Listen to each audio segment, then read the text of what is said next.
Hi friends, இன்னைக்கு நான் உங்களுக்கு செஞ்சு காணிக்க போற ரெசிபி நல்ல ஃப்ளஃபியான ஹாட் டாக் ரோல்ஸ் எப்படி பண்றதுன்னு பார்த்துடலாம். ஃபர்ஸ்ட் டோ வந்து நான் இன்னைக்கு ஸ்டாண்ட் மிக்சர் தான் யூஸ் பண்ண போறேன். இன்னைக்கு நான் யூஸ் பண்றது அகாரோட ஸ்டாண்ட் மிக்சர். அகாரோ ஸ்டாண்ட் மிக்சர்ல டோ ஹூக் வந்து அட்டாச் பண்ணிடுங்க.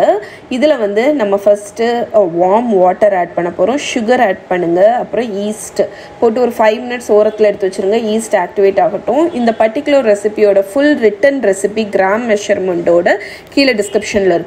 இதுல வெதுவெதுப்பான பால், மைதா மாவு, உப்பு, அதுக்கப்புறம் உருக்குன பட்டரும் ஆட் பண்ணு. இது வந்து முட்டை, ஒரு முட்டையை அடிச்சு ஆட் பண்ணியிருக்கேன். ஒரு டேபிள் ஸ்பூன் முட்டை மட்டும் வச்சுக்கோங்க எக் வாஷுக்கு. அப்புறம் மெல்ட் பண்ண பட்டரும் ஆட் பண்ணி டோ ஹூக் போட்டு நான் அதுக்கு உண்டான அந்த கவர், அந்த ஸ்டாண்ட் மிக்சரோட கவரையும் போட்டுட்டு நான் வந்து ஆன் பண்ணி விட்டுட்டேன். இது ஒரு 8 to 10 மினிட்ஸ் நல்ல நீட் ஆகட்டும். உங்களுக்கு நீட் ஆகும்போது ரொம்ப டோ ஸ்டிக்கியாக இருக்குன்னு ஃபீல் பண்ணுறீங்க அப்படின்னா நீங்கள் கூட கொஞ்சமாக மைதா மாவு ஆட் பண்ணிக்கலாம். டோ நீட் ஆகிட்டு இருக்கிற இன்பிட்வீன் டைமில் நம்ம ஸ்டாண்ட் மிக்சரை லிஃப்ட் பண்ணிவிட்டு நீங்கள் வந்து ஒரு ஸ்பேச்சுலாவை வச்சு ஸ்க்ரேப் பண்ணி நீங்கள் வந்து டோவை வந்து நீட் பண்ணிக்கலாம். ஸோ ஒரு 5-10 மினிட்ஸ் வந்து நம்மளோட டோ நீட் ஆகும்போது உங்களுக்கு அது ரொம்ப சாஃப்டாக ஒரு ப்ளம்பான டோ வந்து உங்களுக்கு கிடைக்கும். ஸோ இப்போ வந்து இதை நம்ம ப்ரூஃப் பண்ண போகிறோம். அதுக்கு நம்மளோட டோவை நீங்கள் வந்து ஸ்க்ரேப் பண்ணி எடுத்துருங்க ஸ்பேச்சுலாவை வச்சு. ஒரு பவுலில் வந்து கொஞ்சமாக ஆயில் வந்து ஊற்றிக்கோங்க. இது வந்து எதுக்குன்னா நம்ம டோவை இதில் தான் ரைஸ் பண்ண விட போகிறோம். அப்போ வந்து உங்களுக்கு அந்த டோ வந்து ஒட்டாமல் இருக்கிறதுக்கு. ஸோ ஆயிலில் லைட்டாக இந்த டோவை கோட் பண்ணி இந்த மாதிரி ஸ்மூத்தாட்டு ரவுண்டாக ஷேப் பண்ணி அந்த டோவை போட்டு ஒரு 1 ஹவர்லேருந்து 2 ஹவர்ஸ் ரைஸ் பண்ண விட்டாங்க. இது டபுள் சைஸ் ஆகணும்.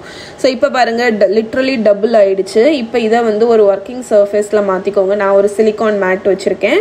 அகாரோ ஸ்டாண்ட் மிக்சரோட லிங்க், இந்த சிலிக்கான் மேட்டோட லிங்க் எல்லாமே கீழே ப்ரொவைட் பண்ணுறேன். அண்ட் நான் யூஸ் பண்ணுற ஈஸ்டோட லிங்க்குமே கீழே கொடுக்குறேன்.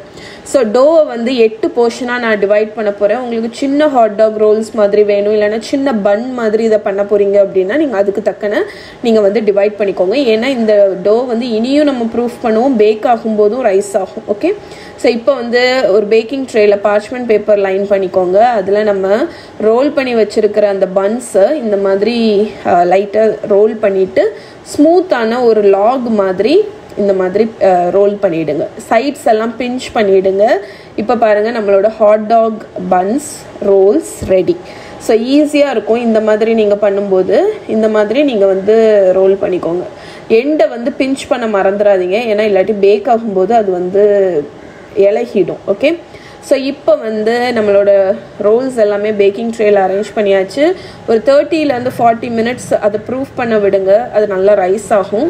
நம்ம மிச்சம் வச்சுருந்தோம்ல ஒரு டேபிள் ஸ்பூன் எக்கு, அதில் வந்து ஒரு 2 டேபிள் ஸ்பூன் பால் ஊற்றி நல்லா கலந்துட்டு அதை வந்து எக் வாஷ் மாதிரி கொடுத்துருங்க. 200 டிகிரி ப்ரீ ஹீட் பண்ண அவனில் 15 to 16 மினிட்ஸ் பேக் பண்ணி எடுக்க போகிறோம். பேக் பண்ணி எடுத்ததுக்கப்புறம் பார்த்தீங்கன்னா உங்களோட பன்ஸ் வந்து உப்பி நல்ல கோல்டன் கலரில் இருக்கும். வெளியே எடுத்து ஒரு 10 நிமிஷம் கூலானதுக்கப்புறம் சர்வ் பண்ணுங்கள். இது கண்டிப்பாக ட்ரை பண்ணி பாருங்கள். இதோட ஃபுல் ரிட்டன் ரெசிபி கீழே டிஸ்கிரிப்ஷனில் இருக்குது, செக் பண்ணிக்கோங்க.